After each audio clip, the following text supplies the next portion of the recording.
하나님 말씀 마태복음 5장입니다. 마태복음 5장 1절에서 6절까지 의에 줄이고 목마른 자는 복이 있나니 저희가 배부를 것이며. 기도하고 하나님 말씀 듣겠습니다. 아버지 하나님 감사합니다. 오늘도 하나님의 말씀을 듣고 상고하며 우리의 삶 가운데 되새김질하며 묵상하며 살아갈 놀라운 은총의 말씀들을 주시니 감사합니다. 성령께서 이 시간에도 함께하여 주셔서 부족하고 약한 종이 하나님의 말씀을 전하올 때에 하나님의 말씀을 가감없이 능력으로 자유함 가운데 전하게 하옵소서. 성령께서 다스리시고 통제하시며 대언의 영과 대언의 입술로 역사하여 주사 하나님의 말씀을 바로 전하게 하옵소서. 듣는 모든 사랑하는 지체들의 가운데 한 사람 한 사람 하나님의 말씀을 믿음으로 받게 하시고 하나님 마음밭에 잘 뿌려져서 30배, 60배, 100배의 결실을 하는 그런 삶을 살아갈 수 있도록 주여 도와주시기를 간절히 소원합니다. 이 시간에도 성령께서 함께 하심을 찬송하오며 살아계시고 역사하시는 우리 주 예수 그리스도의 이름으로 기도하옵나이다. 아멘. 우리는 지난 시간에 하나님께서 복된 사람이라고 하시는 네 번째 사람에 대하여 첫 번째 부분을 생각해 보았습니다. 즉 의에 줄이고 목마른 사람이 복된 사람이다 라고 말씀하셨지요. 즉 의에 줄이고 목마른 사람이 참된 그리스도인으로서 복된 사람임을 생각해 보았습니다. 특별히 지난 시간에는 첫 번째 시간으로 줄이고 목마른 이라는 표현을 생각해 보았죠. 거기서 참으로 복된 그리스도인이 어떠한 사람인지 7가지를 생각해 보았습니다. 이 지난 시간에 살펴본 교훈을 한 문장으로 좀 길게 표현하면 이러합니다. 복된 그리스도인은 영적인 생명을 가진 사람이다. 영적인 생명을 가진 사람으로 영적인 본능을 나타내며 소극적으로는 심한 궁핍의식으로 적극적으로는 가장 큰 사모함과 열망으로 사는 사람이며 줄임과 목마름을 채우기 위하여 모든 것을 기울여 노력하고 힘쓰고 모험하는 사람이다 라는 7가지 사항이었습니다. 그러면 오늘은 예수님께서 계속해서 말씀하시는 다음 표현을 생각해 보고자 합니다. 예수님께서는 복된 사람이 무엇에 대하여 줄이고 목마른 사람인가를 계속해서 말씀하십니다. 예수께서 말씀하시죠. 의에 줄이고 목마른 자는 복이 있나니 저희가 배부를 것이며 라고 말씀하셨습니다. 마카리오이 호이 페이논테스 카이 딥손테스 데이 딥손테스 테인 디카이오 수네이 이렇게 말하고 있습니다. 지난 시간에 그 마카리오이 호이 페이논테스 카이 딥손테스까지가 생각해봤죠. 페이논테스 카이 딥손테스 줄이고 목마른 자 복이 있다 라고 말씀하셨습니다. 그런데 거기에 대해서 오늘 본문의 다음에 예수님이 말씀하시는 부분은 무엇에 대하여 무엇을 그렇게 목말라 하고 있는지를 우리에게 알려주고 있습니다. 즉 목마른 사람이 무엇을 향하여 무엇을 목적으로 하여 그렇게 목말라 하는지 테인 디카이오 스네이라고 말하고 있습니다. 즉 한국말로 번역하면 그 의로움이다 라고 말씀하십니다. 그 의로움. 예수님께서는 다른 것이 아니라 바로 그 의로움을 향하여 줄이고 목말라한 사람이 복된 사람이다 라고 선언하십니다. 그래서 저는 두 번째 큰 질문을 복된 주일 아침에 여러분에게 드리면서 시작해 보고자. 그것은 무엇이냐면 복된 사람은 무엇을 그렇게 줄여 하고 무엇에 대하여 목말라 하는 삶을 살아가는가 하는 문제입니다. 답을 먼저 말씀드리면 바로 그 의로움에 줄이고 목마른 사람이 복된 사람이라는 것입니다. 의로움을 사모하는 사람이 복된 사람이라는 것이죠. 그럼 예수께서 말씀하시는 이 의로움이 무엇인가를 생각해 보아야 하겠지요. 특별히 복된 신자가 의에 줄이고 목마른 사람으로 사는 사람이라고 하는데 그 의미가 무엇인지 우리는 숙고해 보고 잘 알아야 하겠습니다. 이 말씀이 의미하는 바가 무엇인지를 알고자 할 때 우리는 그 의미를 정확하고 분명하게 알기 위해서 항상 이러한 방식으로 접근해야 합니다. 먼저는 부정의 방식으로, 그리고 부정의 방식에서 잘못된 오류들을 잘 정리했다면 이제 긍정의 방식으로 그것이 의미하는 바가 무엇인지를 생각해 보아야 하는 것이죠. 부정의 방식이라는 것은 그것이 말하는 바가 아닌 것이 무엇인가를 살펴보는 것입니다. 이러한 부정의 방식은 오늘날과 같이 혼합주의적인 경향을 보이고 있는 시대에 속지 않고 영적인 분별력을 가질 수 있는 좋은 방식이라 하겠습니다. 물론 부정의 방식으로 이러이러한 것은 아니다, 아닌 것이 무엇인지 말하는 것은 그리 쉬운 일이 아닙니다. 왜냐하면 사람들은 자신에게 해당되는 부정의 방식의 표현들을 듣기를 좋아하지 않기 때문에 그렇습니다. 당신은 그러한 모습 아니야 라고 말하면 얼마나 듣기 싫어요. 오늘날 이 시대에 참 사람들이 듣기 싫어하는 메시지 가운데 부정의 방식의 메시지가 있는 것을 보게 되죠. 예수께서 말씀하시는 것은 그러한 삶이 아니야. 그러한 삶을 버리지 아니하면, 그러한 삶을 내어쫓지 아니하면, 그러한 삶을 멀리하지 아니하면 이러한 사람이 될 수 없어 라고 말할 때에 아닌 것, 그것을 듣기에 그렇게 쉬워하지 않는 시대입니다. 그러니 말하기가 참 설교자로서 쉽지 않습니다. 또한 부정의 방식은 자신의 그릇되고 잘못된 삶의 모습을 되돌아보고 그것들을 고쳐야 하기 때문에, 그것들을 깨달았을 때 고치고 개선하고 개혁해야 되기 때문에 그건 쉬운 일이 아니죠. 그것은 자신의 삶에 깊숙이 자리 잡고 있었던 익숙한 습관들일 수도 있습니다. 그리고 오랫동안 그것들에 빠져 있어서 자신이 그것들을 정말 쉽고 편하게 느끼는 것일 수도 있습니다. 그러한 것들을 끊고 개혁하려는 많은 수고와 아픔이 동반되기 때문에 이 부정의 방식의 메시지를 듣고자 하지 않는 것을 보게 됩니다.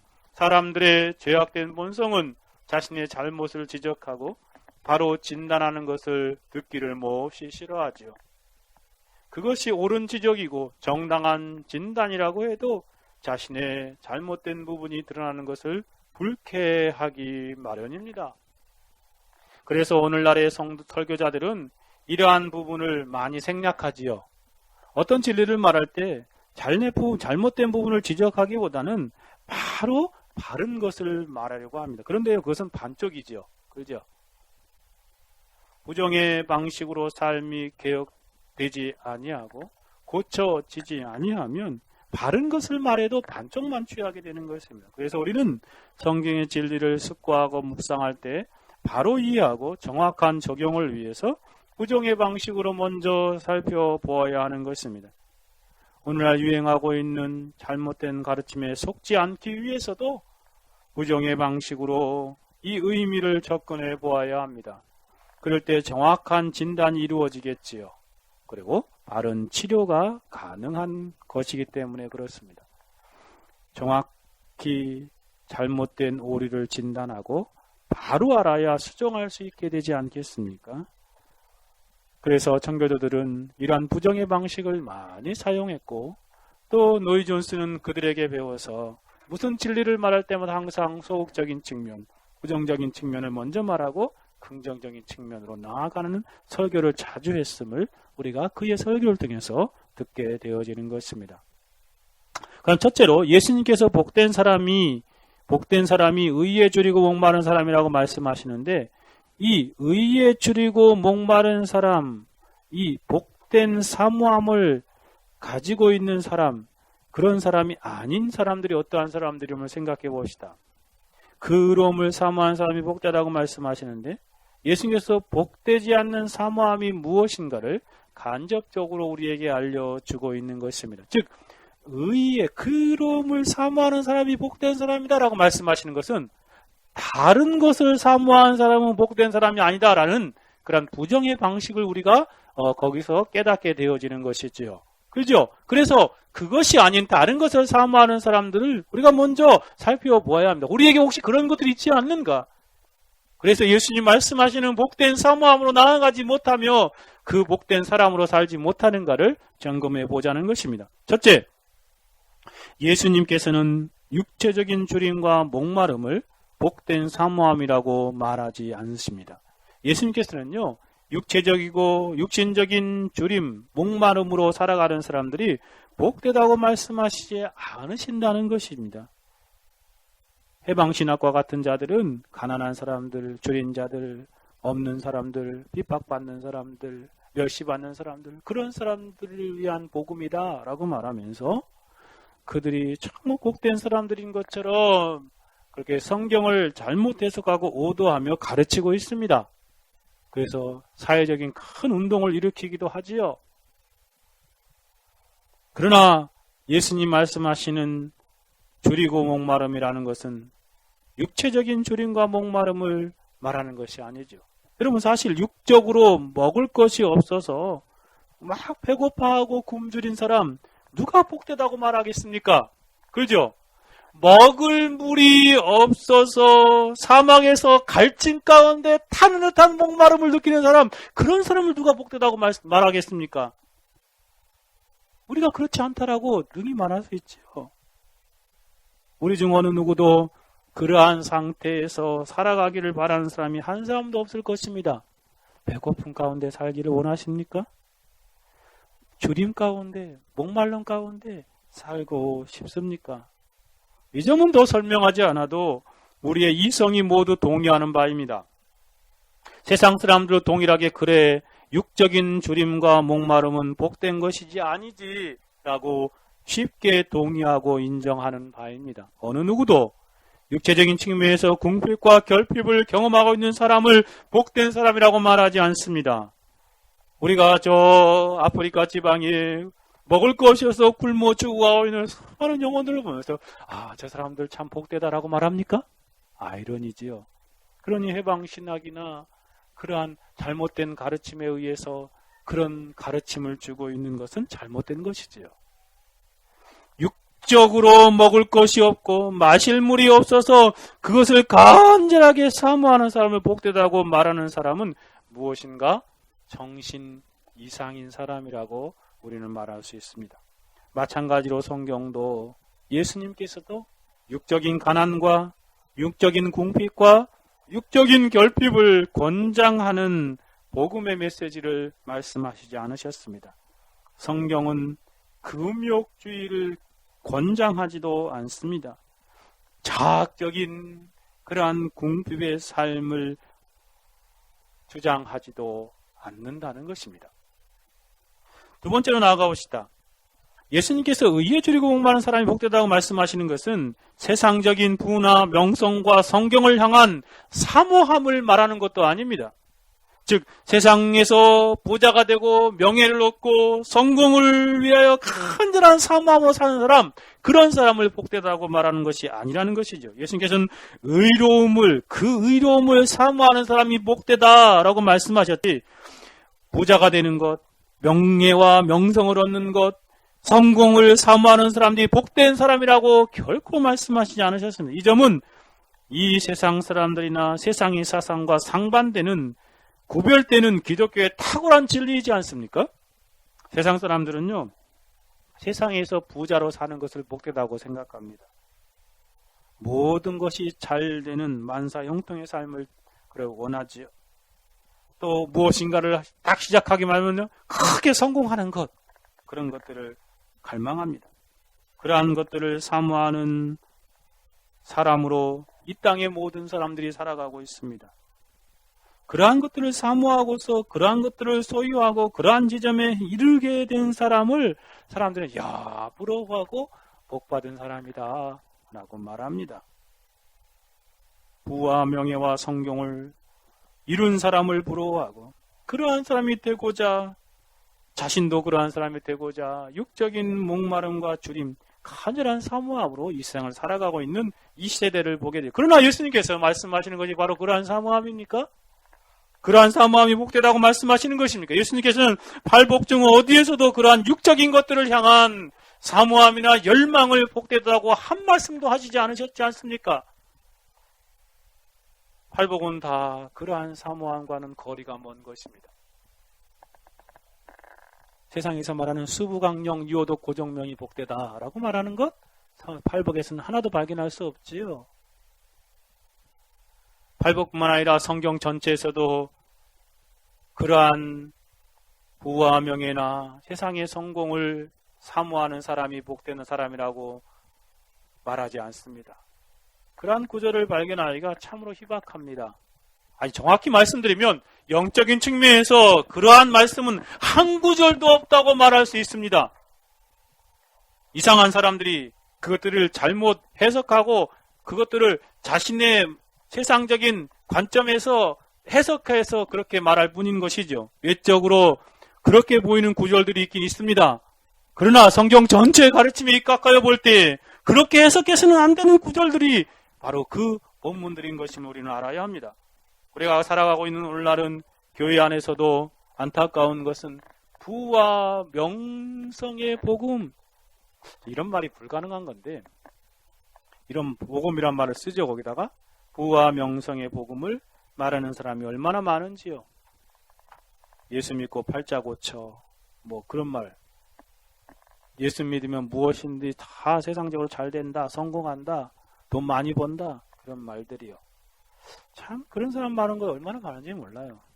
세상적인 측면에서 복, 교회 안에서도 막 가르쳐지고 있지 않습니까? 오늘날 교회 안에 기복주의적인 가르침이 가득 넘치고 있는 그런 시대이지 않은가 하는 생각을 해보게 됩니다. 2000년 교회 역사 가운데 오늘날 이 시대만큼 그것이 가득 넘치고 있는 시대, 어느 시대보다 더 넘치고 있는 시대다고 말할 정도입니다. 교회 강단에서는 그러한 가르침이 성경의 주요한 가르침인 것처럼 포장되어지고 있습니다. 그러한 가르침과 메시지를 듣고 있으면 그 듣고 있는 사람들의 생각 가운데, 그들의 소망 가운데 온통 세상에서 잘 되고, 세상에서 부자가 되고, 세상에서 명성을 얻는 방향으로 그 마음이 흘러가는 것이, 야, 나도 저렇게 되었으면 좋겠다. 믿음 생활 잘해서 저 사람처럼 그렇게 하나님께 복을 받아야지. 오늘날 교회 안의 사람들에게 육적인 사모함을, 육적인 것들을 향한 사모함을 조장하는 메시지나 간증들이 얼마나 많습니까? 속지 마십시오. 성경은 그러한 것을 사모하는 사람들을 복되다고 말하지 않았습니다. 참으로 참된 복, 진짜 복인 영적인 것들을 사모하는 사람을 찾아보기가 쉽지 않는 시대가 되었습니다. 육적인 복들을 사모하는 사람은 너무나 많이 넘쳐나고 있는 시대입니다. 그러나 여러분, 성경을 정확하게 반대로 말씀하시고 계시지 않습니까? 육적인 것들을 향한 사모함은 복된 사모함이 아니라는 것이지. 한두 구절만 생각해 봅시다. 사람들은 세상에서 돈을 사모합니다. 그렇죠? 그러한 그것을 사랑하고 그것을 얻기 위하여 간절한 목마름으로 주림으로 생애를 살아가고 있지 않습니까? 모든 열정을 거기에 쏟아붓고 자신의 젊음과 시간을 거기에 다 투자하며 살아가지 않습니까? 근데 성경은 뭐라고 말씀하십니까? 마태복음 6장 24절에 예수님이 이렇게 말씀하십니다. 한 사람이 두 주인을 섬기지 못할 것이니 혹 이를 미워하며 저를 사랑하거나 혹 이를 중히 여기며 저를 경히 여김이라. 너희가 하나님과 재물을 겸하여 섬기지 못하느니라. 둘 중에 하나라는 것이에요.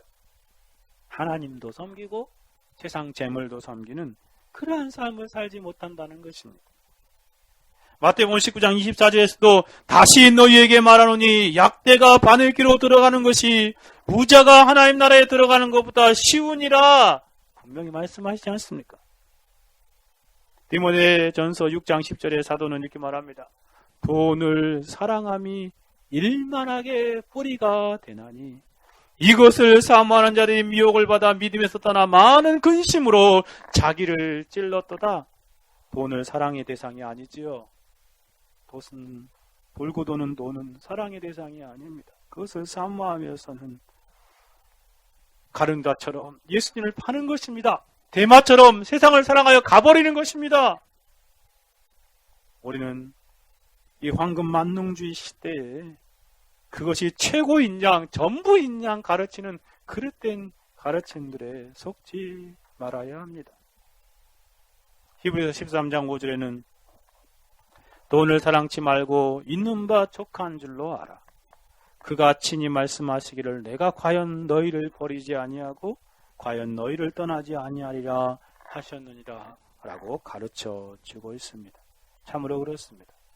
우리는 하나님이 우리에게 허락하신 범위 안에서 자족하고 만족할 줄 아는 삶을 살아가야 하는 것입니다. 심지어 하나님께서는요, 재물과 돈을 너무나 사모한 나머지 재물을 축적하고 쌓은 세상의 부자들을 향하여 이렇게 경고하지 않습니까? 야고보서 5장 1절에 4절에서 들으라 부한자들아 너희에게 이 말 고생을 인하여 울고 통곡하라.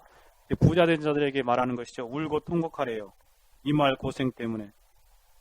너희 재물은 썩었고 너희 옷은 좀 먹었으며 너희 금과 은은 녹이 슬었으니 이 녹이 너희에게 증가가 되며 불같이 너희 살을 먹으리라. 너희가 말세의 재물을 쌓았도다. 보라 너희 밭에 추수한 품꾼에게 주지 아니한 싹이 소리 지르며 추수한 자의 우는 소리가 만군의 주위에 귀에 들렸느니라.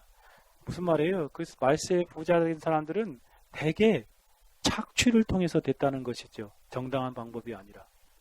품삯도 다 공정하게 주지 않고 그리고 또 임금도 정확하게 주지 않고 자기 배만 불렸다는 것이에요. 그것을 지적하고 있는 것입니다. 오늘날도 정말 그렇지 않습니까? 그러면서 이렇게 말합니다. 너희가 땅에서 사치하고 연락하여 그러면서 자신들이 먹고 마시고 사치하는 거 잔치를 베푸는 거 보면 지옥 간 부자가 하는 것처럼 호화를 연락하며 자색으로 입고 그렇게 살아가는 모습이 도살할 날에 너희 마음을 살찌게 하였도다. 이야, 아주 무서운 말이죠. 돼지가 뒤룩뒤룩 자기 살을 찌우는 것처럼 그러다가 이제 살이 웬만큼 찌면 주인이 어떻게 하죠? 그 도살장에 가서 잡아가지고 고기를 먹잖아요. 그것처럼 마지막 심판의 멸망 끌려가는데 그들이 세상 것들로 자기를 뒤룩뒤룩 살찌는 그러한 삶을 살아갔다는 것이에요. 심판이 임박하여 하나님의 도살할 날이 임하고 있다는 것을 경고로 말씀하시고 계십니다. 여러분 성경에서 부자들에게 이러한 경고를 하고 있는 모습을 볼 때 참 섬찟하게 놀라지 않습니까? 몇 구절만 살펴보았어도 우리는 알게 되지 않습니까? 육적인 것들을 향한 사모함으로 사는 사람들은 복된 사람이 아니라는 것입니다. 그것은 성경에서 가르치는 권장사항이 아닙니다. 이런 말하면 참 이런 아마 이게 인터넷으로 나가서 사람들이 이제 혹시 그런 사람 듣는다면 아마 저를 이상하게 생각할 거예요. 그렇죠? 육적인 복음과 육적인 그러한 것들에 취해 있는 사람들, 그런 사람들은 참 저를 이단이라고 말할 것 같아요. 그러나 성경은 예수님이 무엇이라고 말씀하신지 우리가 주목하여 들어야 합니다. 전도자는 세상적인 부귀 영화를 사모함으로 그것을 얻고자 하는 삶을 사는 사람들, 그들에게 이렇게 말합니다. 헛되고 헛되니 모든 것이 헛되도다. 그러한 수고는 해 아래에서 하는 모든 그러한 수고는 헛될 뿐이다 라고 말하고 있습니다. 그러므로 우리는 잘 알아야 하겠습니다. 예수님께서 줄이고 목마름 그것으로 사는 대상이 이러한 부와 명예와 성공이 아니라는 것입니다. 세 번째로 나아가 봅시다. 정신적인 것들을 향한 줄임과 목마름을 복되다고 말씀하시지 않으신 것입니다. 물론 육적인 것들을 사모하는 사람들보다 이 정신적인 것들을 사모하는 사람은 좀 보다 고상한 사람이라고 말할 수 있습니다. 육적인 본능을 따라서 사는 사람은 동물과 같이 살아가는 삶이라고 한다면 정신적인 것들을 사모하는 사람은 그래도 인격을 가진, 교양을 가진 사람의 고귀한 모습이라고 우리는 생각해 볼 수 있지요. 짐승과 다르게 사람은, 인격과 교양을 갖춘 사람은 미를 추구하지 않습니까? 덕을 추구하고 선을 추구하며 인을 추구하며 효를 추구하고 경을 추구하고 성을 추구하고 행복을 추구하고 평화를 추구하면서 살아갑니다. 그래도 좀 고상하지요. 그죠? 네. 세상 사람들이 좀 더 고차원적이라고 말하죠. 그런데 이러한 것들을 향한 목마름과 주림으로 사는 영혼들이 고상한 사람의 품격을 높여준다고 해도 짐승이나 동물과 같이 본능에 충실한 삶을 살지 않는 삶이라고 해도 오늘 보면 예수님 말씀하시는 복된 사람은 아닙니다. 왜냐하면 이러한 사람들이 이러한 고상한 것들을 향한 간절한 정성과 사모함으로 산다고 해도 그것으로 자신의 영혼을 조금 더 유익하게 하지 못하기 때문에 그렇습니다. 어떠한 학자는 평생 동양학을 연구하고 그리고 평생 책을 파고 팠어도 기독교를 부인하고 부정하는 그러한 삶의 모습으로 나타나는 것들을 보게 될 때 우리는 안타깝지 않습니까? 교양 있는 삶을 살 수 있고 정서적으로 고상한 삶을 살 수 있을지는 모르지만 그러한 것들을 사모하는 영혼들이 영적인 복된 자리에 이르지 못하는 것입니다. 그래서 예수님께서 이러한 사람들을 향하여 복된 사람이다라고 말하고 선언하지 않으신 것입니다. 넷째로 가봅시다. 넷째는 세상적이고 인간적인 의로움에 대한 목마름도 아니라는 것입니다. 예수님께서는 의로움을 향한 사모함으로 사는 사람들이 복되다고 말씀하셨죠. 우리는 오해하지 말아야 합니다. 즉 여기서 말씀하신 의로움을 그의 의로움이라고 하는데 그 의로움을 세상적이고 인간적인 의로움으로 생각하지 말아야 한다는 것이죠. 예를 들면 우리는 민족이나 나라와 조국을 위해서 의로움을 행한 사람들을 뭐라고 부르죠? 의사니, 안중근 의사니, 무슨 윤봉길 의사니 그렇게 부르죠. 또는 또 열사니라고 그렇게 추앙하고 존경하는 그런 모습을 보여주고 있습니다. 의로운 일을 생각하는 것들을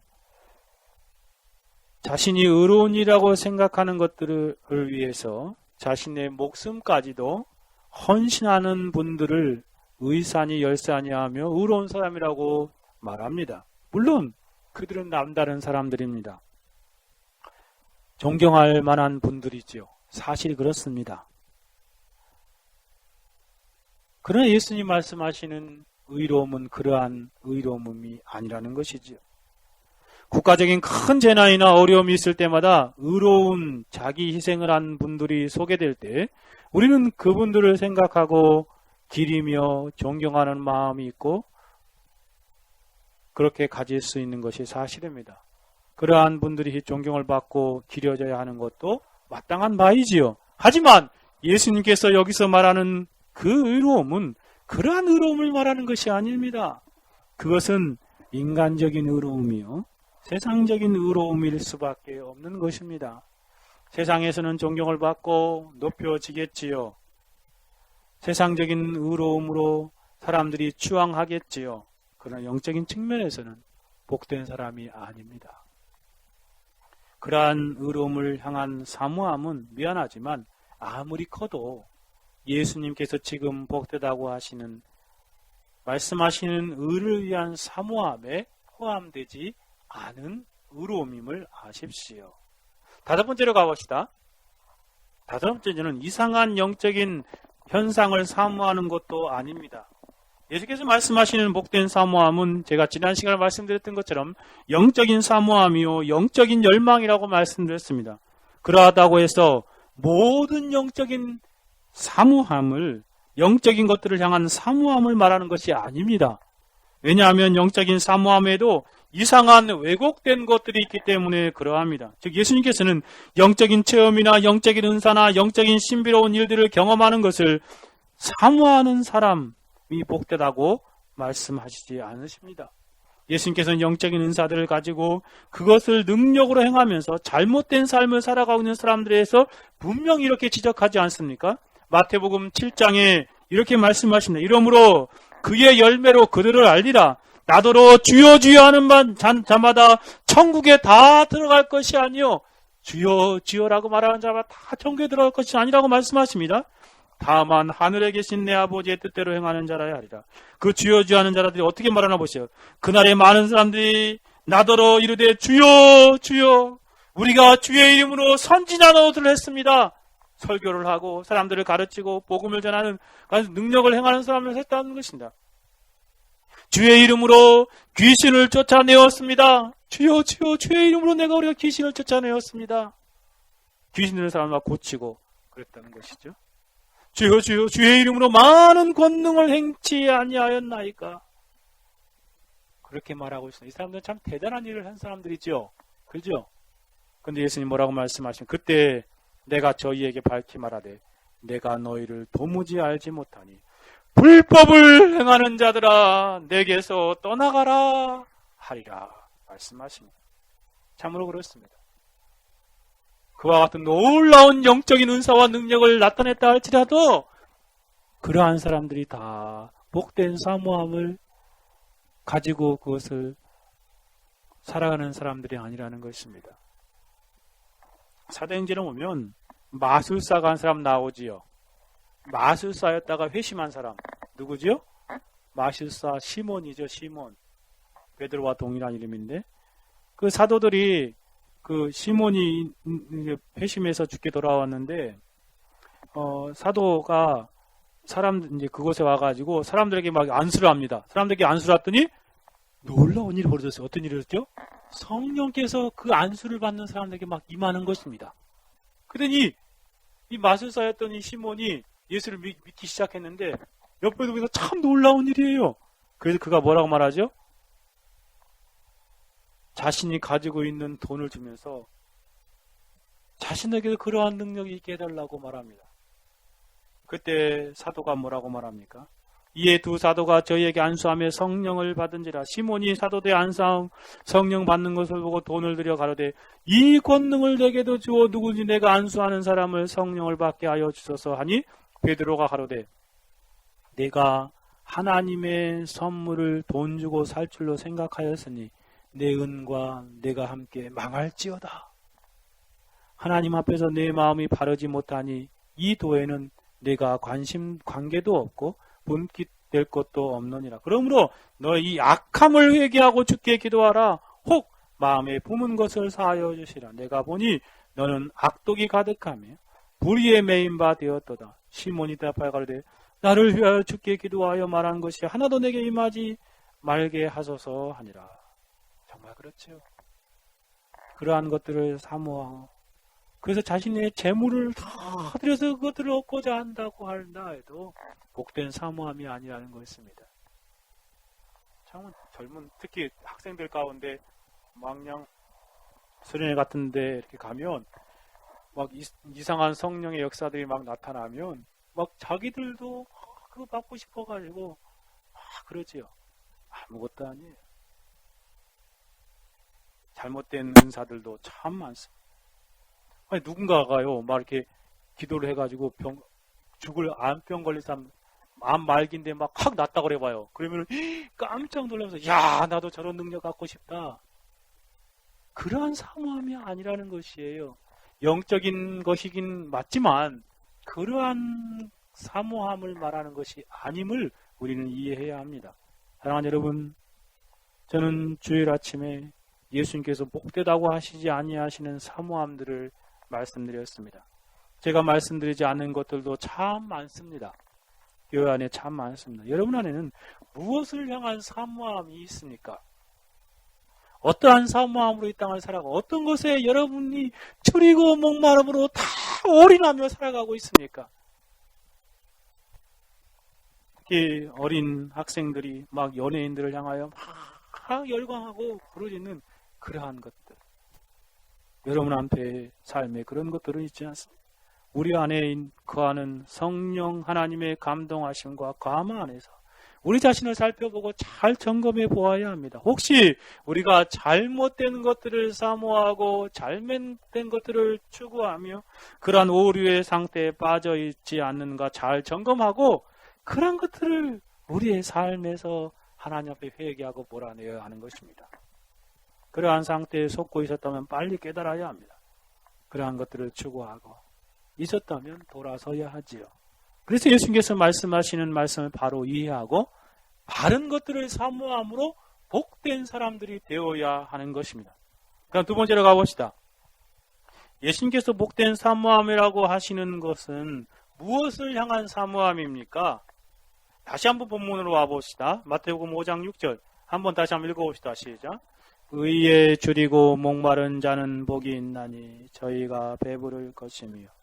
여기 예수님께서 뭐에 대해서 줄이고 목마름을 말씀하시죠? 의에 줄이고 목마른 사람이다. 의를 사모하는 사람은 복이 있다라고 말씀하시죠. 여기 정관사가 붙어 있습니다. 헬라어 원어에는 테인, 디카이오, 스네이라는 것이죠. 즉 여기서 단순히 의로움이 아니라 그 의로움입니다. 그 의로움. 그러니까 한번 생각해 보세요. 테인, 디카이오, 스네이라고 말할 때 예수님이 그 의로움이라고 말씀하시는 그 말씀으로 인하여 예수님이 아는 그 지적한 의로움이었죠. 그렇죠? 그냥 정관사를 썼잖아요. 부정관사를 써가지고 뭐 어나 그런 거 쓴 게 아니라 정관사를 썼습니다. 부정관사 쓰면 어떤 것이 막연한 모르는 거잖아요. 근데 그 의로움이다라고 말씀하심으로 말하는 분도 아는 거였어요. 그렇죠? 제가 그 충청도에 살다가 전라도로 이사를 갔는데 사람들이 이상한 말을 하더라고요. 중학교 때. 그래서 하나도 못 알아들어. 근데 제일 알아듣지 못하는 말이 뭐였냐면 그거예요. 사람들이 거시기 그러는 거야. 거시기. 거시기 있잖아. 거시기. 그래서 나는 친구들하고 이야기할 때 저 뭔 말하는 건가. 근데 지 친구들끼리는 다 알아들어. 참 중학교 때 참 혼란스러웠어요. 친구들끼리 여러 명 있는데 한 명이 거시기 있잖아. 거시기. 그런데 다 알아들어. 근데 저는 무슨 말인지 도저히 모르겠어요. 자기들끼리는 아는 거죠. 그거. 지금 예수님께서 그 의로움이다 라고 말씀하실 때 말하는 분도 아신 것이었고 거기 듣는 사람들도 알고 있었던 것이에요. 바로 거시기였던 것이죠. 근데 그 거시기가 별 군데 다 쓰이더라고요. 야, 어떤 사람을 가리키기도 하고요. 어떤 장소를 가리키기도 하고 어떤 물건을 가리키기도 하고 근데 다 알아들어. 참 희한하더라고.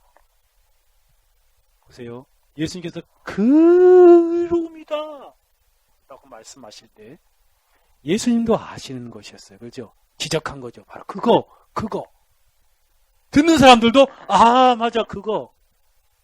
그 의로움이라고 함께 듣는 사람도 알았던 그 의로움입니다. 자 그럼 여러분 물어봅시다. 여러분 예수님께서 의에 줄이고 목마른 사람 그 의로움을 줄여하고 목마른 사람 복이 있다는데 어떻게 알겠어요? 감이 안 오지요. 저하고 똑같았을 것이에요. 충청도에서 살다가 중학교 1학년 때 전라도로 딱 이사를 갔을 때 똑같은 현상일 거예요. 저는 도저히 못 알아들어요. 여러분 알아들어요? 그 의로움이 무엇일까요?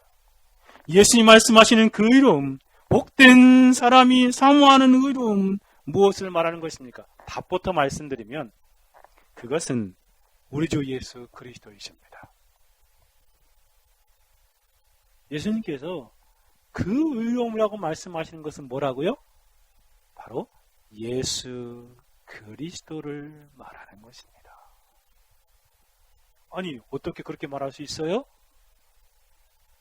여러분이 팔복강론에 대한 책을 다 읽어보십시오. 어느 누구도 예수님이라고 말하는 분이 쉽게 말하는 분이 없는데 어떻게 그렇게 말합니까? 라고 저한테 물어본다면 저는 적어도 오늘 본문의 문맥 안에서 그것들을 생각해 볼 수 있습니다. 여러분 팔복에서 의에 대해 두 번 말씀하시죠. 그렇죠? 네. 의에 대해 두 번 말씀하시죠. 네 번째 복이 의를 줄이고 목마름을 자는 복이냐 그랬죠. 그 다음에 또 여덟 번째 복 한번 가보세요. 거기서 또 강론하겠지만 10절 같이 한번 읽어볼까요? 시작. 의를 위하여 핍박을 받는 자는 복이 있나니 천국이 저희 것이요. 같은 말이거든요. 네 번째 복에 말씀하신 의나 이 마지막 여덟 번째 말씀하는 의나 다른 것이 아니에요. 같은 디카이스네이라는 의예요. 근데 열 번째 복에서는 그 의가 무엇인지 지금 설명하셨죠. 11절에 같이 읽어볼까요? 시작. 나를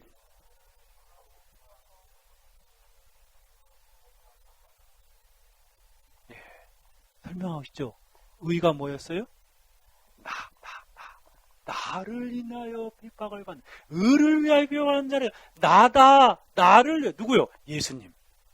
예수님을 위해서 핍박받는 거, 의를 위해 핍박하는 거예요. 결국 다시 6절로 와보면 의는 뭐예요? 궁극적으로 예수님이에요. 예수님. 예수 그리스도를 지칭하면서 지금 예수님이 영적인 측면에서 말씀하시고 계심이 분명합니다. 그러니 여러분이 이 의가 뭐냐고 물어보면 제일 먼저 떠올려야 될 게 뭐예요? 바로 예수 그리스도라는 사실을 먼저 이해하고 우리가 이 본문을 생각해야 하는 것입니다. 그래서 참으로 복된 사람은 누구예요? 의를 위하여, 의를 사모하고 의를 위하여 줄이고 목마른 사람은 바로 예수님을 향한 줄임과 목마름으로 사는 사람이 복되다는 것이에요. 그렇게 이해할 수밖에 없는 게 예수님이 그 의로움이다라고 말씀하실 때 거기에 있었던 사람들 가운데 구약의 성경을 알았을 것이에요. 그죠? 그 의로움이 무엇인지 구약에서는 분명히 말씀하셨지요. 한번 찾아봅시다. 예레미야 23장 6절. 우리가 지금 맥제일교회 성경대로 예레미야를 읽어나가고 있지요. 오늘도 맥제일교회 39장인가 읽었을 텐데 우리가 지지난주에 읽었던 23장 한번 봐보세요. 예레미야 23장 6절 같이 한번 읽어볼까요? 예레미야 23장 6절이요. 시작.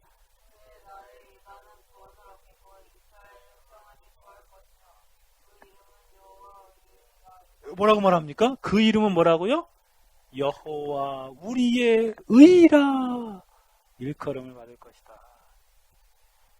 여호와 우리의 의라 라고 말씀하시고 계십니다.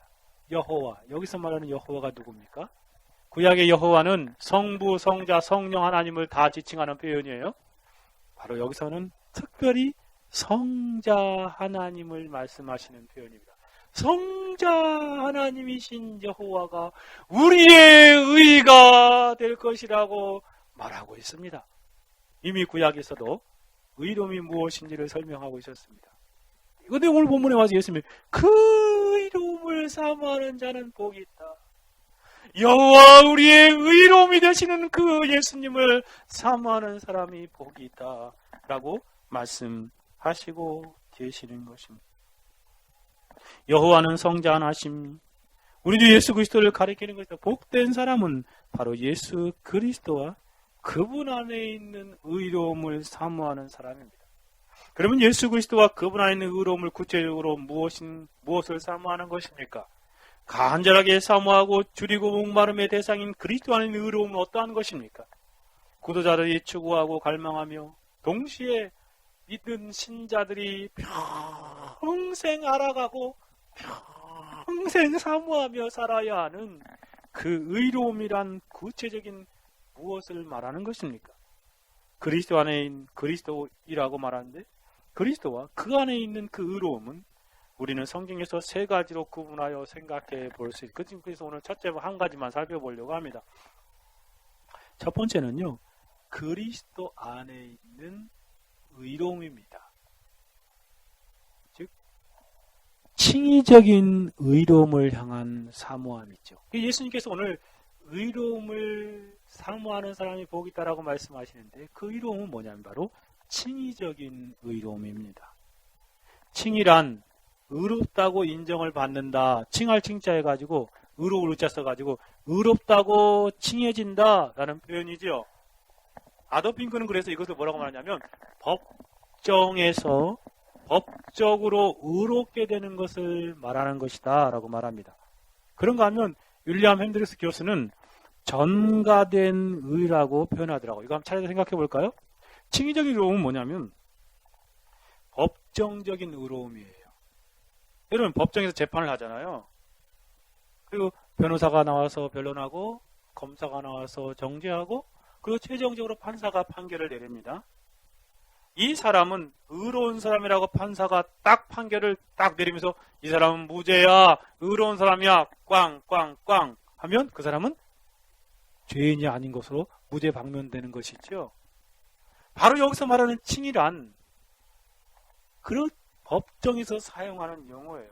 재판 자리에서 판사가 최종적으로 이 사람은 죄가 의로운 사람이다라고 판결을 하면 그 사람은 죄가 없는 의로운 사람으로 인정되고 감옥에 가지 않고 무죄 방면되는 것입니다. 마찬가지로 하나님께서 모든 사람을 재판하실 때 하나님 앞에서 의롭다고 인정받는 상태를 칭의라고 말하는 것입니다. 한번 생각해 보세요. 절대적으로 선하시고 절대적으로 의로우신 하나님께서 의롭다고 인정하고 무죄한 사람이라고 인정하는 사람은 참으로 복 있는 사람이겠지요? 그렇지 않겠어요? 하나님께서 이 사람은 의로운 사람이야 라고 말하면 진짜 의로운 사람인 것이에요. 그렇죠? 하나님 인정하는 사람. 우리나라에서도 뭐 법이 죄인이라고 말했지만 1차, 2차, 3차까지 30인제니까 대법원까지 가가지고 이 사람은 무죄야 라고 말하면 그 사람은 참 기뻐 뛸 거예요. 그런데 하나님께서 의로운 사람이라고 인정하는 사람 얼마나 복된 사람이에요. 그래서 예수님이 말씀하시는 건 그 의로움을 사모하는 사람, 그 사람이 정말 복된 사람이다 라고 말씀하시는 것입니다. 그 사람은 정말로 완전한 의로운 사람이기 때문에 그래요. 하나님께서 그러한 사람을 의로운 천국 백성이 되게 하실 것이 분명하기 때문에 그렇습니다. 그런데 한번 생각해 보세요. 하나님 보시기에 조금의 죄도 발견되지 않을 정도로 의로운 사람이 있습니까? 한 번도 율법과 계명의 말씀을 어기지 않는 사람이 있을까요? 하나님 그런 사람 의롭다고 인정하겠죠. 네. 조금 흠이 있고 티가 있는데 그 사람은 의인이다라고 칭의로 말씀하시겠어요? 안 하겠죠. 한 번도 윤리적으로 도덕적으로 죄를 짓지 않는 사람이 있을 수 있을까요? 한 번도 양심에 꺼리끼는 일을 하지 않는 사람이 있을까요? 어떤 시인은 하늘을 우러러 부끄러움이 없이 그런 사람이 정말 있을까요? 이러한 사람은 아무도 없을 것입니다. 이러한 사람이기는커녕 우리의 본래의 모습을 보면 하루하루 일주일 한 달 1년 살아가는 모습을 보면 수없이 많은 죄를 범하며 살아가고 있는 우리의 모습이지 않습니까? 실제로 실행죄를 범하며 살아가고 있는 우리의 실상이 우리의 현주소입니다. 은밀하게 아무도 못 보면 그냥 그렇게 죄를 쉽게 범하는 삶을 살아가지요. 절대적으로 의로운 신 하나님 앞에서 우리의 모습은 의로움이기는커녕 더럽고 추악한 죄인의 모습으로 비추어집니다. 하나님 앞에서 의롭다고 인정을 받기는커녕 죄인으로 판결을 받을 것이 분명하지요. 모든 사람들은 하나님 앞에서 죄인으로 의가 없는 인생으로 살아가고 있습니다. 의인은 없나니 한 사람도 없다고 말하는 성경의 표현처럼 모든 사람이 죄인으로 의로움과는 거리가 먼 사람을 살아가고 있는 것이 우리의 모습이지 않습니까? 그런 이러한 상태로 최후에 있을 하나님의 심판대, 재판대 앞에 서게 되면 어떻게 되겠습니까? 죄인이라고 판결을 받게 될 것입니다. 그러면 어떻게 될까요? 그 이후에 영원한 지옥 경보를 받게 되겠지요. 비참한 인생들이 되어질 것입니다. 의로움이 없는 사람들은 의롭지 않는 지옥에서 영원한 고통과 영원한 형벌 가운데 영원한 삶을 살아갈 것입니다. 근데 여기 의롭다함을 받을 수 있는 길이 있습니다. 그것은 바로 칭의입니다. 하나님께서 법정에서 이 사람은 의이다라고 인정하시는 것이에요. 그런 사람이 있다는 것이죠. 칭의란 말 자체가 그런 사람이 있다라는 말이죠. 칭의는 법정에서 하나님의 의로운 사람을 인정하시고 판결하신 것이라고 말해서 그러하다면 그러한 사람이 있다라는 것이죠. 그러면 어떻게 칭의를 얻을 수 있습니까? 어떠한 사람이 칭의를 얻어서 하나님 앞에 의롭다고 인정받을 수 있단 말입니까? 그래서 칭의를 생각할 때 우리가 알아야 할 두 번째 의미가 있습니다. 그것은 뭐냐면 칭의 첫 번째 의미는 법정적인 의로움이라고 그랬죠. 네. 그런 사람이 있다는 것이에요. 다윗도 그랬잖아요. 자기 허물에 사함을 받는 자가 참으로 복된 사람이다. 죄를 죄로 인정받지 않은 사람이 참 복된 사람이다. 그렇게 고백했던 것처럼 그런 사람이 있다는 것이에요. 다 죄인이고 다 그런 흉악한 죄로 말미암아 지옥 갈 수밖에 없는 영혼인데 어떠한 무리의 사람들은 죄를 죄로 여겨지지 않는다는 것입니다. 하나님께서 그 죄를 덮어버리시고 무시하시고 칭의를 주시는 사람이 있다는 것입니다. 그런 측면에서 이 법정에서 펼쳐지는 의로움 두 번째 모습이 있습니다. 그게 뭐냐면 핸델슨이 말한 것처럼 칭의란 법정적인 의로움을 아니라 전가된 의로움이라는 것입니다. 뭐라고요? 전가된 의로움. 전가된 의로움이 뭐예요?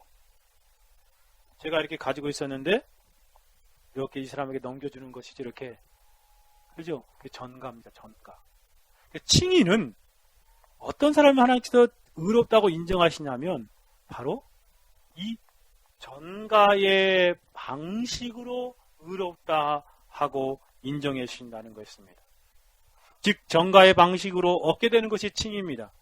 그 안에서 의롭다고 인정을 받게 되는 것이죠. 전가의 방식이란 자신이 의로움이 아니라 어떠한 사람의 의로움을 자신이 받게 되어서 의로워지는 방식을 말하는 것이죠. 자신은 죄인이고 의롭지 않지만 진짜 의로움이 여기 있는데 그 의로움을 자신이 이렇게 받게 되어서 그것을 의로움이다 라고 인정하는 것이죠. 그런데 의가 없는 사람들이 자신이 의로워질 수 있는 길을 발견하게 되는 것이죠. 그것은 하나님께서 의가 없는 인생들을 위해서 만들어 놓으신 의로움입니다. 죄인들이 복음 안에서 그 의로움을 발견하게 되는 것이죠. 그 의로움을 소유하기만 하면 하나님 앞에서 칭의를 얻게 되는 것입니다. 의로움을 받는 것이죠. 그리고 그 사람은 지옥이 아니라 천국 백성이 되어집니다. 그리고 구원받아 놀라운 은혜들을 누리게 되는 것이지요. 이렇게 그 의로움을 발견한 사람은 그 의로움을 향한 줄이고 옥만음으로 살아갈 수밖에 없겠지요. 그렇죠? 나는 죄인인데 그 의로움을 소유하기만 하면 디카요스네이를 소유하기만 하면 내 영혼이 하나님 앞에 의롭다함을 얻게 될 수 있기 때문에 그 의로움을 사모하지 않겠습니까?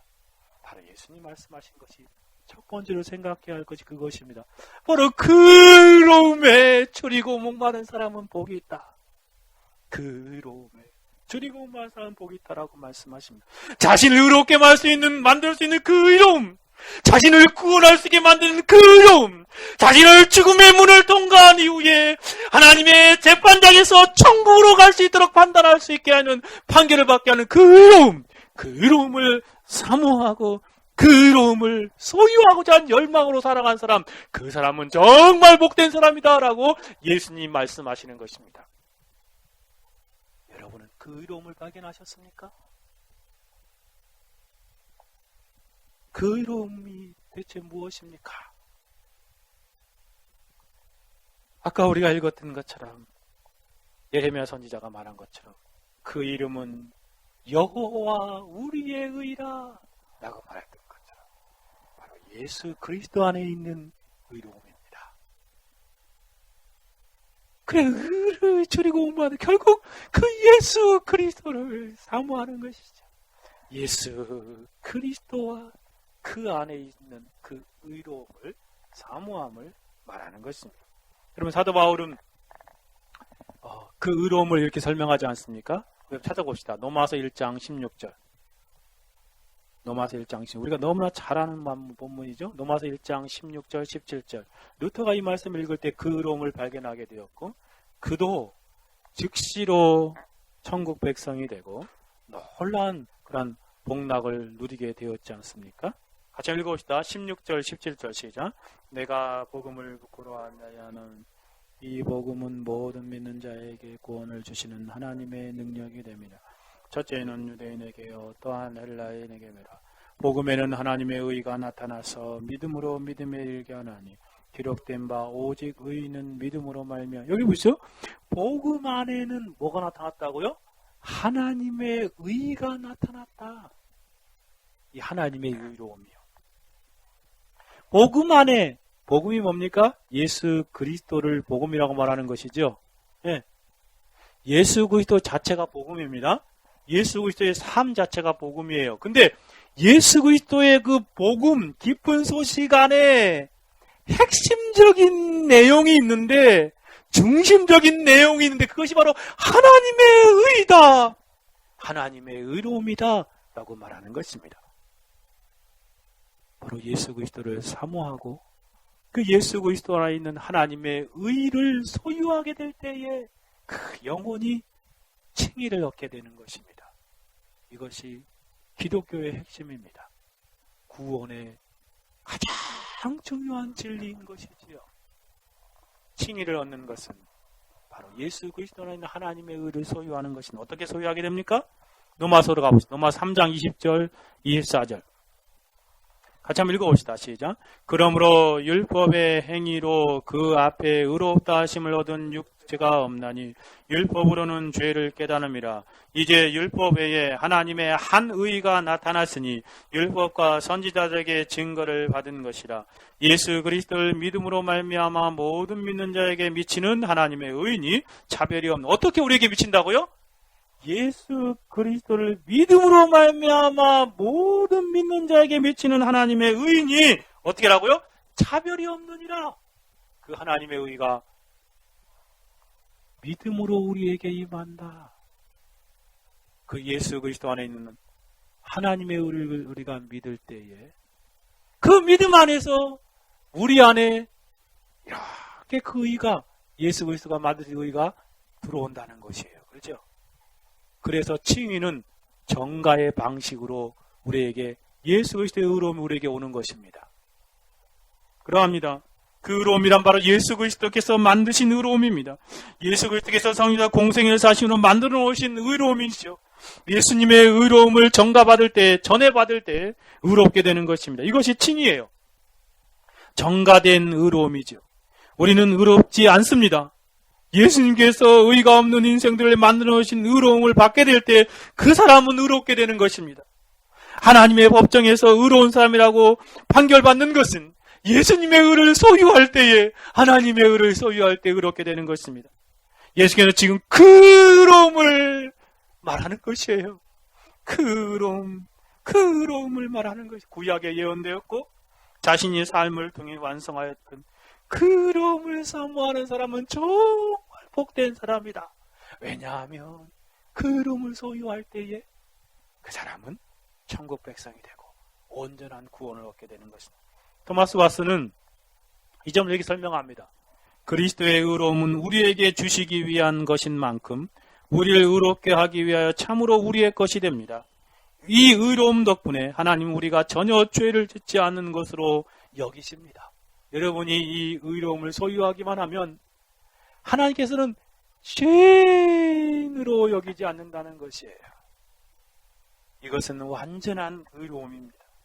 너희도 그 안에 충만해졌으니 라고 말한 것처럼 이것을 덮어줄 뿐만 아니라 아름답게 꾸며줍니다. 이 의로움을 가진 사람은 가장 저명한 성도들과 동등합니다.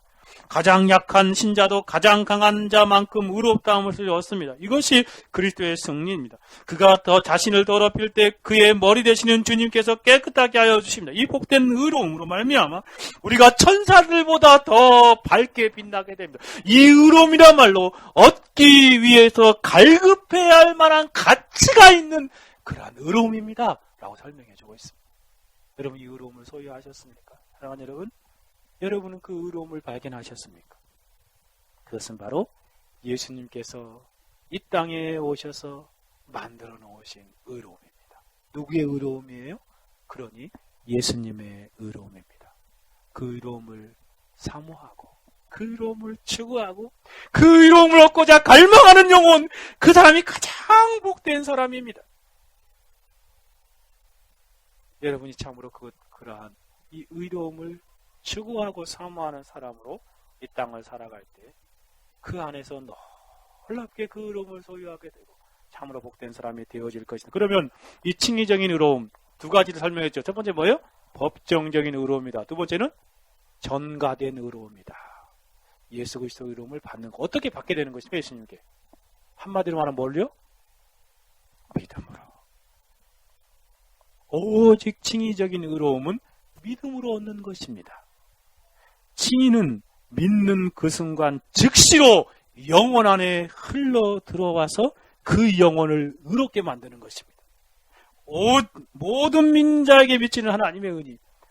여러분이 그 칭의적인 의로움을 깨닫고, 아, 맞다. 예수님 안에 있는 그 의로움을 깨닫고 그것을 믿기만 하면 그 순간에 예수님 안에 있는 의로움이 여러분 마음 안에 흘러 들어오는 것입니다. 바로 믿음을 통해서 되어지는 것이에요. 여러분이 그러므로 칭의적인 의로움을 전가받기를 원한다면 그 예수 그리스도의 의로움을 믿으십시오. 예수 그리스도의 순전하고 완전한 의로움을 믿으십시오. 믿음의 방식으로 여러분에게 주어지는 것입니다. 그래서 이신칭이라는 말을 사용하는 것입니다. 믿음으로써 얻게 되는 칭입니다. 행함이 아닙니다. 어떠한 열심과 노력도 아닙니다. 오직 예수 그리스도를 믿는 그 믿음 안에서 칭의를 얻게 되고 하나님 백성이 되어지는 것입니다.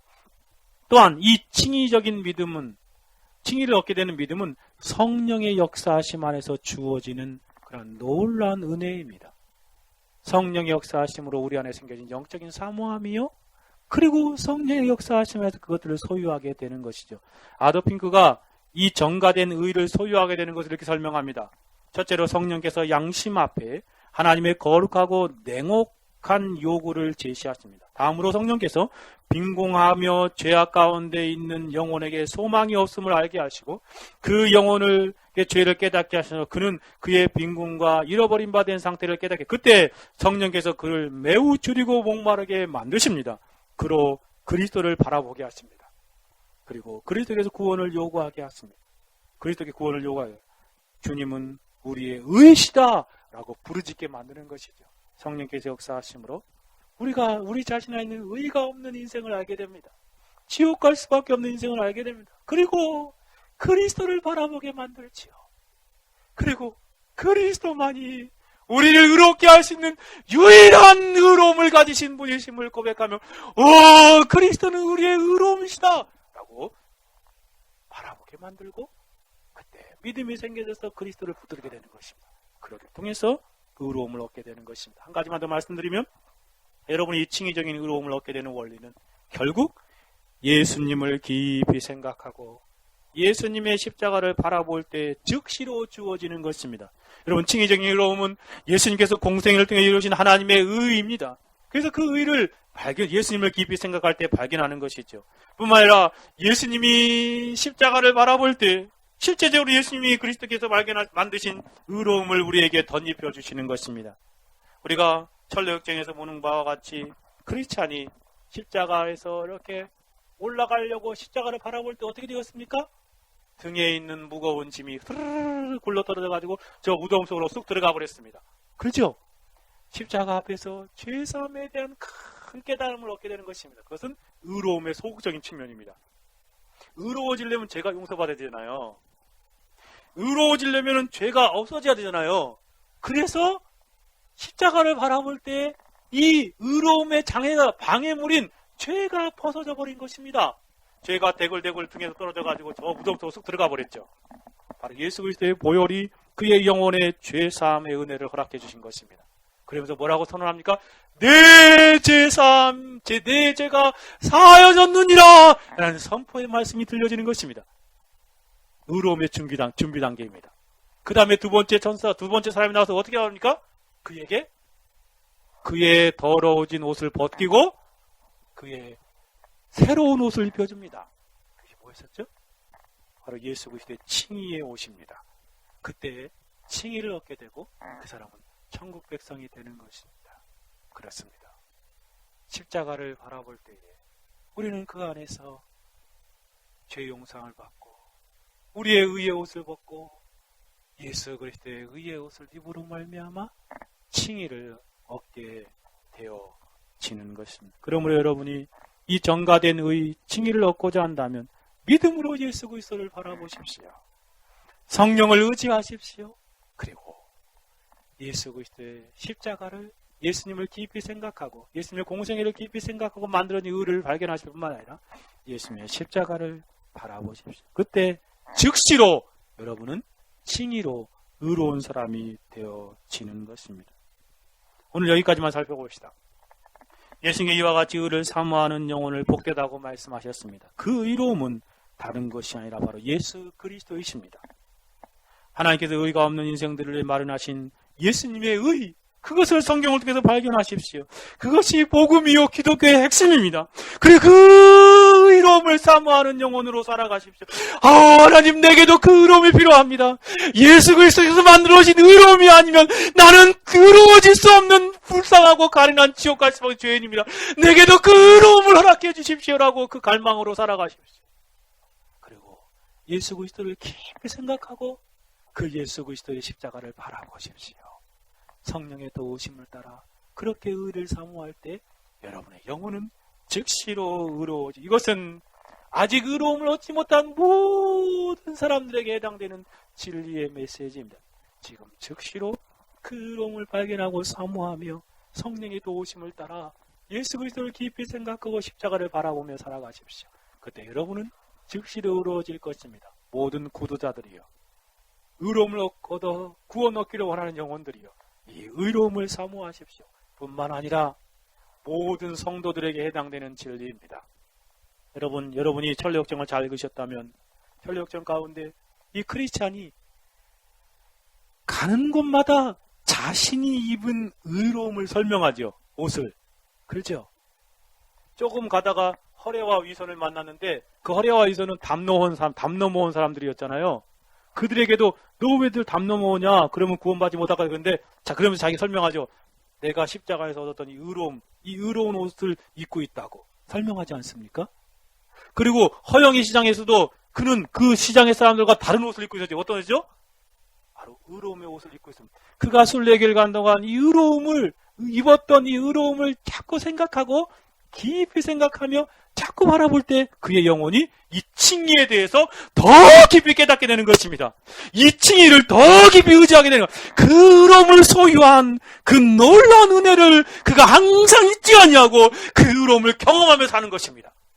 여러분, 칭의는 하나님의 전적인 은혜로 주어지는 것이지만 이 칭의는 믿는 신자들이 영적인 순례길을 가는 동안 자꾸 생각하고 자꾸 되새김질하며 내가 그리스도 안에서 의로움을 얻었지 라고 생각하며 그것을 되새기면서 그것을 자꾸 생생하게 경험하며 살아가는 것입니다.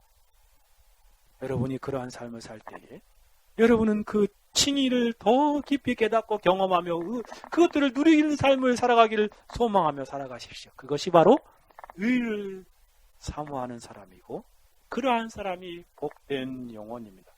칭의를 더 깊이 알고 더 깊이 풍성하게 경험하는 삶을 살기를 위해서 정말 사모하는 영혼으로 살아가는 저와 여러분이 되기를 바랍니다. 그때마다 저와 여러분의 삶은 놀랍게 새롭게 새 힘을 얻고 위로를 얻으며 하나님의 능력을 안에서 풍성한 은혜를 경험하며 순례길을 가게 될 것입니다. 같이 기도하겠습니다.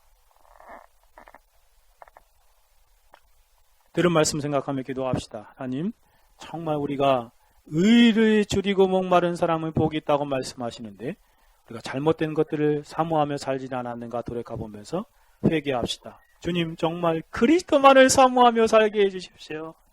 그리스도 안에 있는 의를 발견하고 덧입기를 사모하는 삶을 살게 해주십시오. 기도합시다. 같이 한번 기도합니다. 오, 거룩하시고 자비로우신 하나님 아버지, 감사합니다. 아버지 하나님, 참으로 의에 줄이고 목마른 자는 복이 있다라고 말씀하시는데 하나님, 우리의 영혼이 참으로 이러한 복된 사람들이 되게 해 주십시오. 하나님, 참으로 이 의로움을 사모하고 의에 줄이고 목마른 영혼으로 이 땅을 살아갈 수 있는 영혼이 되게 해 주시기를 간절히 소원합니다. 오, 예수님을 사모하며 살아갈 수 있도록 도와줘. 여호와가 우리의 의라고 말씀하신 그 놀라운 의를 우리가 날마다 사모하며 살아가는 인생들이 되어질 수 있도록 주여 도와주시기를 간절히 소원합니다. 그리스도 안에 있는 하나님의 의를 발견케 해 주십시오. 그리스도 안에 있는 하나님의 의를 믿음으로 소유하게 해 주십시오. 그리스도 안에 하나님의 의를 성령의 놀라우신 은혜 안에서 또 사모하며 열망하며 살아가는 인생들이 되게 해 주실 뿐만 아니라 우리 주 예수 그리스도를 깊이 생각, 우리 주 예수 그리스도의 십자가를 바라봄으로 그 의를 덧입어 그 의로 말미암아 우리가 이 땅에서 참된 의로운 자들이 되어질 수 있도록 주님 도와주시기를 간절히 소원합니다. 하나님 아버지, 그리스도 안에서 이루어진 이 놀라운 칭의를 우리가 영적인 순례길을 가는 동안 날마다 더 깊이 알게 해주십시오. 나의 간절한 열망은 그리스도께서 우리에게 의로움이 되신다는 것을 더 깊이 아는 것입니다. 하나님 아버지, 매일매일 그것을 경험하며 그 안에서 힘을 얻고 능력을 얻으며 은혜 가운데 살아가는 것입니다. 하나님 아버지, 이 신칭의의 진리가 우리의 삶에 날마다 경험되게 하여 주셔서 그 은혜 안에서 하나님 풍성한 확신 가운데 살아갈 수 있는 영혼이 되어줄 수 있도록 주님 도와주옵소서. 하나님, 우리 교회에 속한 모든 영혼들 하나님 이 칭의를 얻게 하여 주옵소서. 예수 그리스도에 만드신 이 칭의를 믿음으로 얻어서 구원받게 하시고 우리가 평생 동안 이 칭의만을 경험하며 칭의를 붙들고 이 옷을 입고 이 영적인 순례의 길을 하나님 능히 걸어가기에 부족함이 없도록 주님 도우심의 역사하여 주옵소서. 감사함을 드립니다. 하나님 아버지, 홀로 영광 받으시옵소서. 예수 그리스도의 이름으로 기도하옵나이다. 아멘.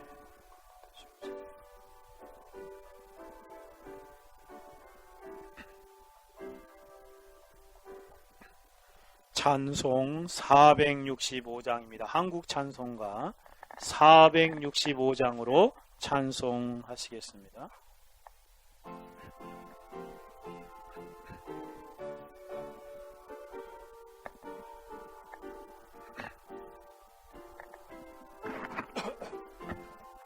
구주와 함께 나 죽었으니 구주와 함께 나 살았도다. 영광의 기약이 이르도록 언제나 주만 바라봅니다. 언제나 주는 날 사랑하사 언제나 새 생명 주시나니 영광의 기약이 이르도록 언제나 주만 바라